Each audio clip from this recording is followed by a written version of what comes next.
I've really come to love Sweden and the skaters here, the people here. I've always had a great time here and felt so well received. I've had a lot of great support here, and it's just so appreciated. You know, it's like it means a lot to me. Obviously Sweden is one of the big, countries that has bred professional skateboarders other than the States. And I feel like something special has always sort of been in the water here in Sweden as far as the skateboard community goes. And if you look at what's happening in Sweden now with the amount of skate parks being built and the attention, and I feel like skateboarding has become really part of the culture in Sweden. And to me, that's really impressive. And that means you guys, the people behind the scenes, are doing an incredible job here. And it's a prototype, an example for other countries to follow. But to me right now, Sweden is leading the way.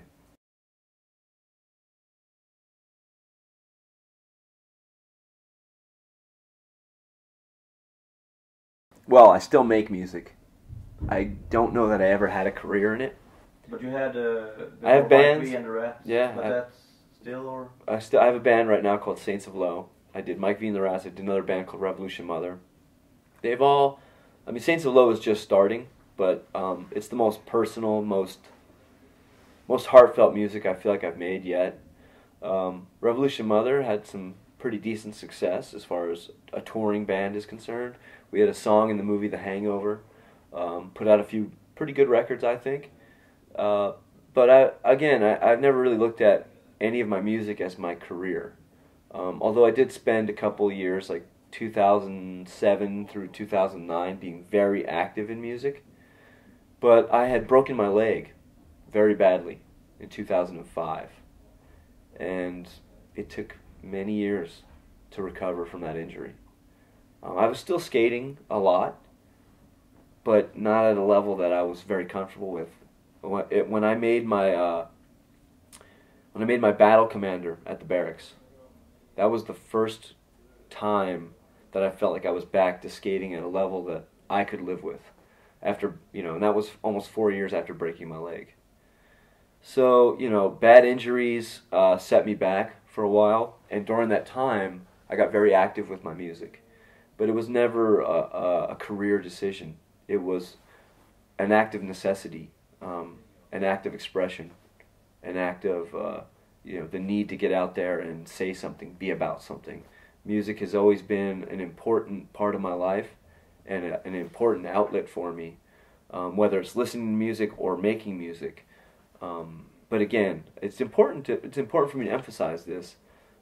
Whether it's my music or other interests that I have, playing hockey, other things that I've done, there are things that matter to me and they're important to me, but I've never, even being in movies, I've never sought another career.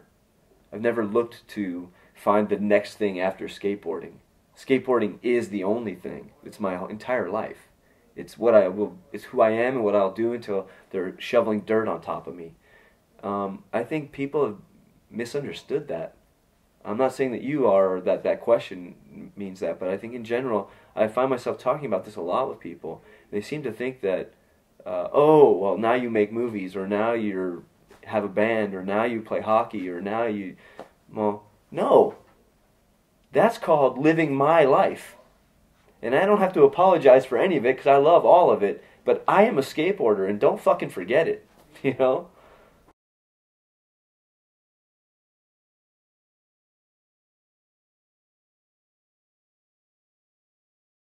Well, obviously my first board I ever had with Pal Peralta had an elephant on it. And it was a very difficult process to get that elephant on that skateboard. Because prior to the elephant board, most of Pal Peralta's graphics were skulls or swords or, daggers and flames and skeletons. And then the artist VCJ was transitioning, and he was starting to draw a lot of insects.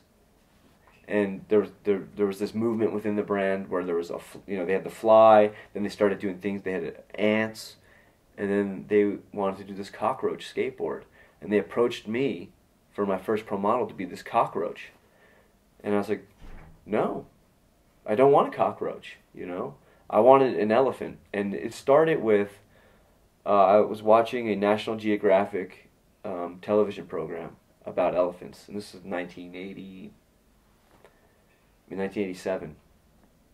And at that time, the African elephant was greatly endangered, and was being poached for its tusks, for the ivory.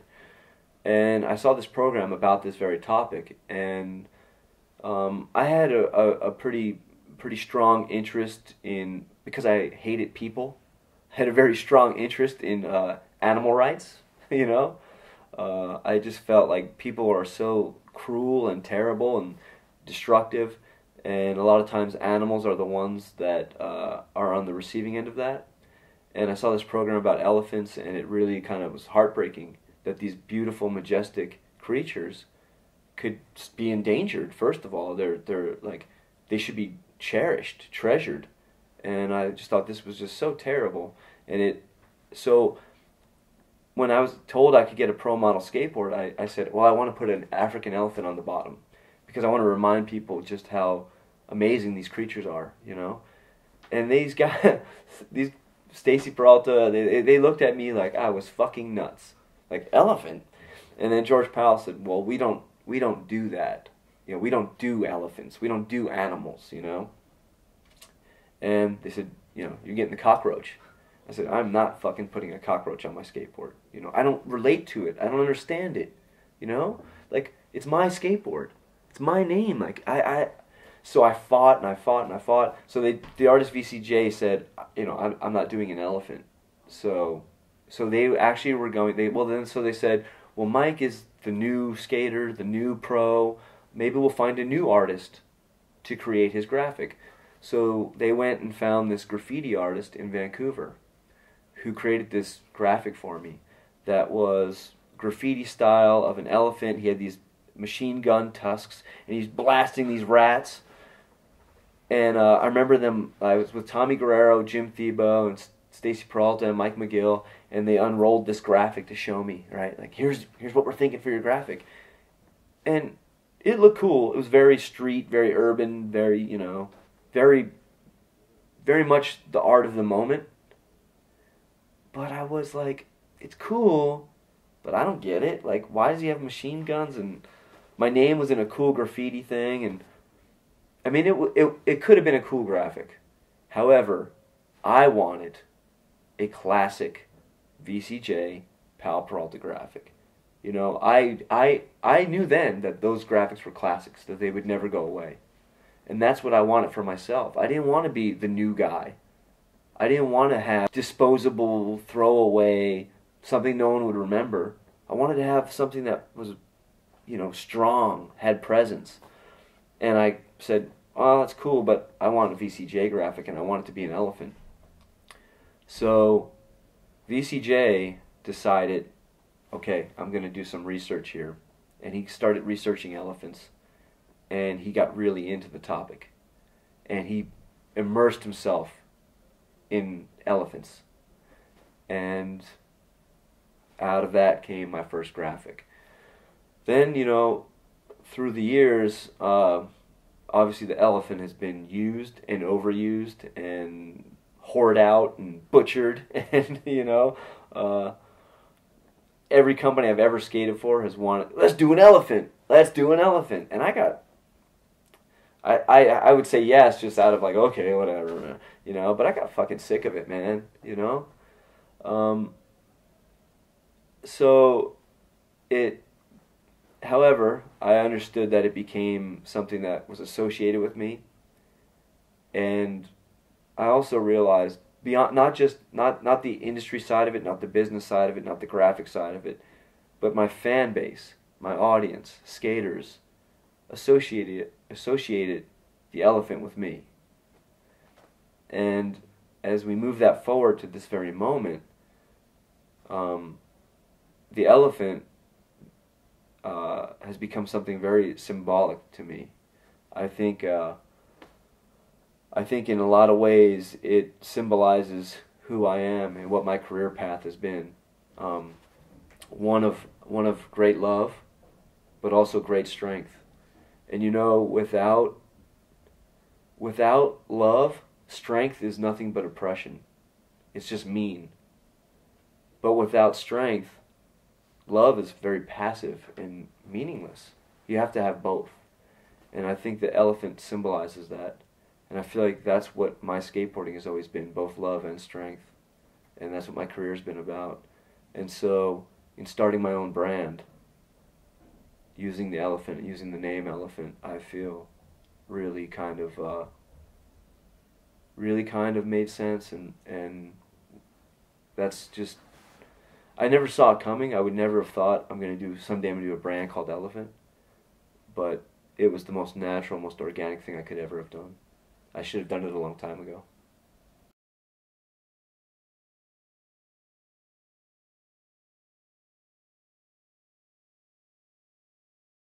The general idea of the brand is that my skateboarding and what I've always represented in skateboarding has been complete freedom, openness, no rules, just skate, man. Just skate however you want, whatever you want, whenever you want.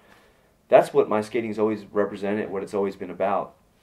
However, the products that I've been associated with through the years, especially very recent times, from say 99 through 2009, Black Label through Element, every single board I've ever put out, well, I didn't put them out. These companies put them out. They took my name, they slapped my name on a piece of wood, and they put some paint job on it that I had no say over.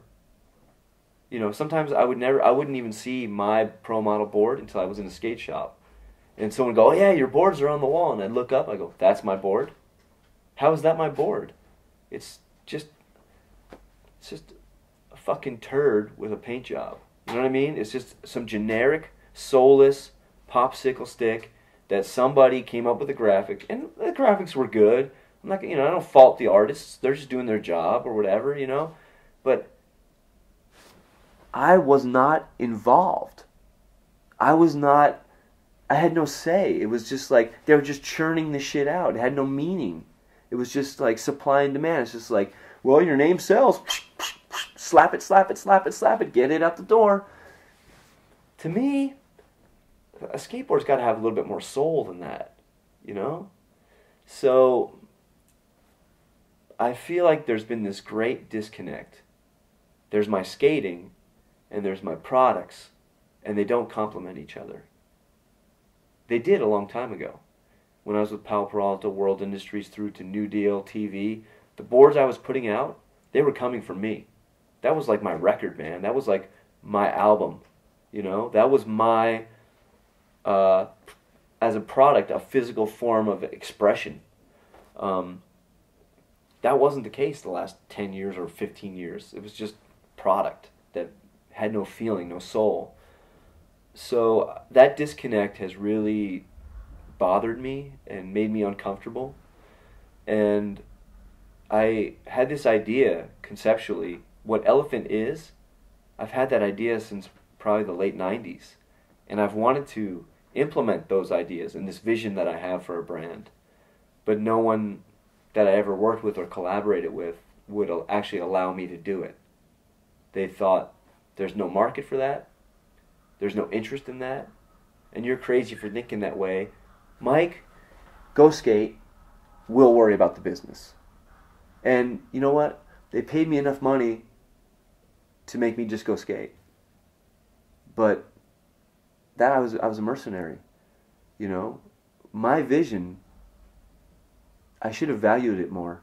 I should have embraced it earlier, and I should have gone with it because I believe in it.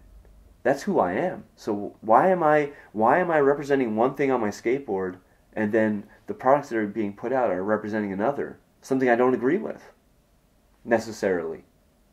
So that's where the concept of Elephant comes from. It's something that I feel like has been a part of me for a very long time, And now this is the first time in my entire career where I'm involved in doing a brand that's my own brand, that is 100% my vision, and represents me, and represents what I feel is a huge market in skateboarding. There's a huge gap. There's kids that ride popsicle sticks, guys that ride longboards and cruisers, but somewhere in the middle, there's room for everybody to just get on a fucking skateboard and express themselves, you know? Not have to be Mr. Street Ripper, not have to be Mr. Longboard guy, but just get on a skateboard, any skateboard, from a popsicle to an 80s inspired shape, but has a modern concave, which is really important. That's one of the main things that I'm doing, is these boards, they have these sort of old school shapes, but they're not old school boards, in the sense that they are skatable right here, right now, and they feel like any other skateboard because they have a certain concave. And I just feel like that opens things way up for skaters everywhere. So that's what I'm doing.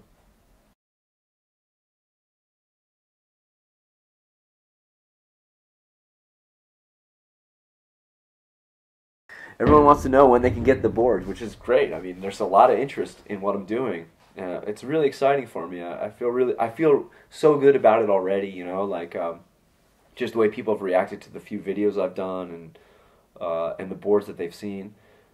We're gonna get the boards out. You know, I'd say spring at the latest. We're trying to rush them a little even sooner. You know, spring. Really, the line we're showing, that we showed at Bright and we showed at Agenda, that's really considered a summer line, but hope to have them out March, April.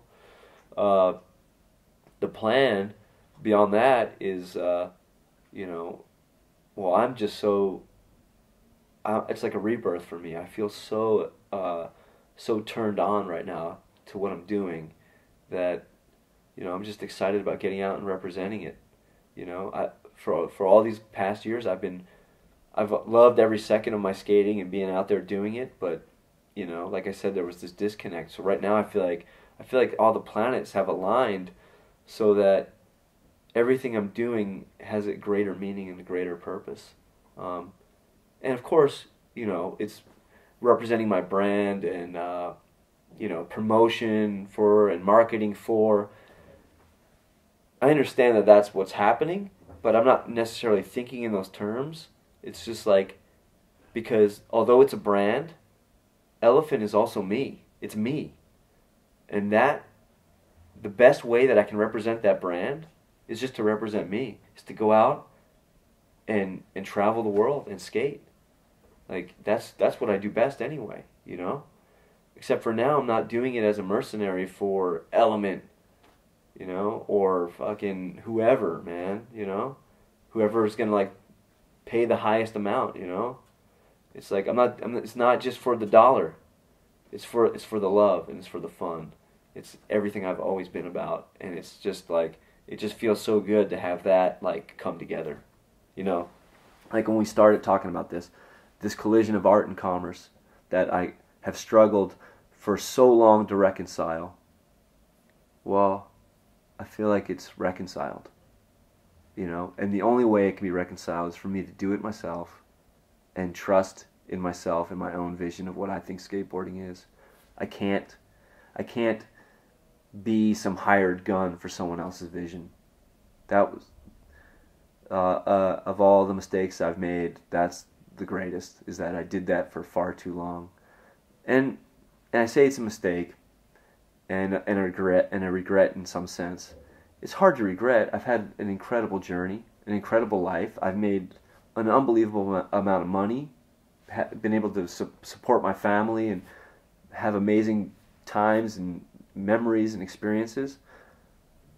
But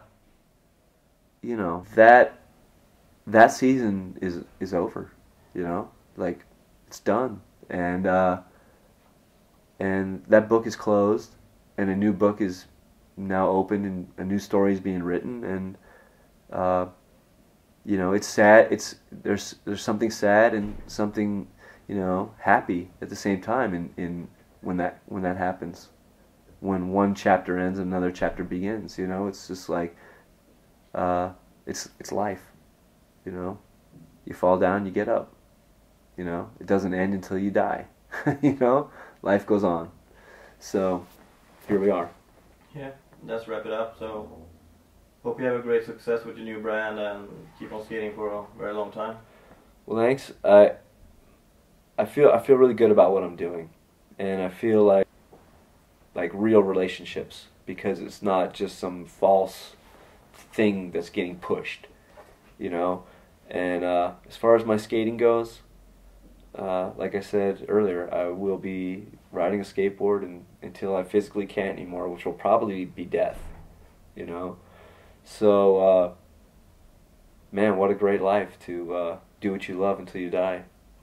You know, I've enjoyed it all so far, and I'll embrace it all as it comes to me moving forward, you know. And I thank you for this, and for, you know, supporting Elephant even early on, even before the products are here. You know, just knowing that you're going to be there for us here in Sweden. To me, that's like, you know, like I said, like this, what's happening in Sweden, as far as skateboarding is concerned, is massive. And it's something I'm paying close attention to, and that matters to me.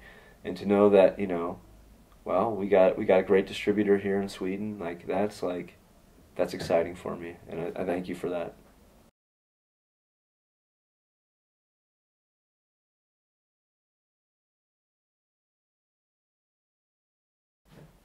Thanks. Yep.